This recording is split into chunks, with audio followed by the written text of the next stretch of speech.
Hi, I'm Brett Gleason. I'm the project engineer here at the Paulist House of Mission and Studies. We're here in the Brooklyn neighborhood of Northwest DC, just blocks away from the Catholic University and National Shrine. Over the years, this historic district has developed into a church, chapel, and monastery-filled zone nicknamed Little Rome. This 28,000 square foot, 3-story wood frame structure was designed by Silman structural engineers and Bonestra Hairsign architects and includes below-grade garage parking and features bedrooms as well as study, worship, and meeting spaces for the Paulists Fathers.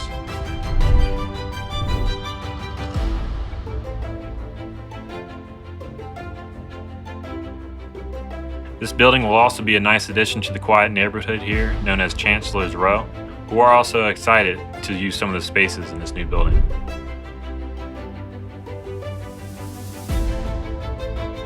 To learn more about this project or to see what else we build, go to buildingthedmv.com.